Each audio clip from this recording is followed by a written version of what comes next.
Karibu katika chaneli yetu pendwa ya Usajili Wetu. Tunakuletea taarifa mbalimbali za kimichezo. Kama wewe ni mwanafamilia ya Usajili Wetu, like na kucomment. Lakini kama bado hujasubscribe, bonyeza neno subscribe, kisha bonyeza alama ya kengele.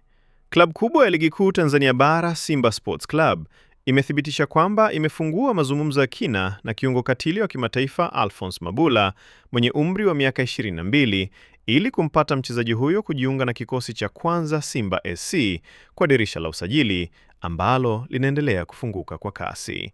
Taarifa za uhakika kutoka vyanzo vya ndani vya klabu hiyo zinaeleza kwamba viongozi wa Simba wameanza mazungumzo ya moja kwa moja na wawakilishi wa Mabula ambaye kwa sasa anacheza soka lake la kandanda katika klabu ya Shamaki FC nchini Azerbaijan. Mabula anayekipiga kama kiungo katili na kutambulika kwa uwezo wake wa kutawala safu ya katikati ya uwanjani, amekuwa akivutiwa na klabu nyingi barani Afrika na Ulaya kutokana na kiwango chake cha ushindani. Simba ambayo ina malengo makubwa ya kushindana katika michuano ya ligi ya ndani pamoja na mashindano ya CAF Champions League na CAF Confederation Cup, inaona kuwa kuongeza ubora wa safu ya kiungo katili ni sehemu ya mkakati wake wa kuimarisha kikosi kwa ajili ya msimu ujao. Mabula mwenye umri mdogo lakini mwenye uzoefu wa kucheza katika ligi ya Ulaya anatarajiwa kuongeza nguvu ya kupambana katika safu ya kati ya Simba.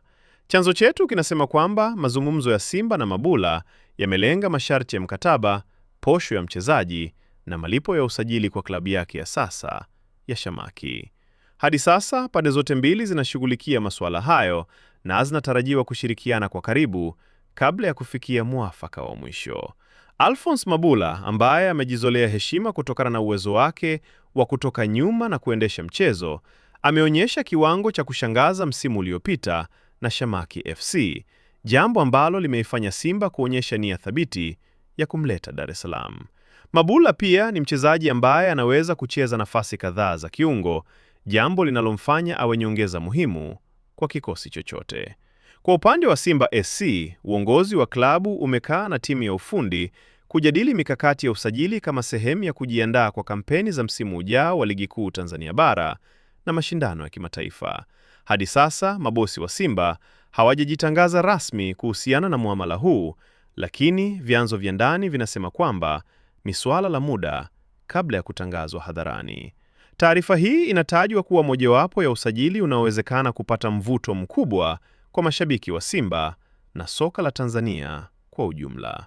Kwa taarifa zaidi, usiache kusubscribe channel yetu hii ya Usajili Wetu, ili uwe wa kwanza kupata taarifa zote za kimichezo.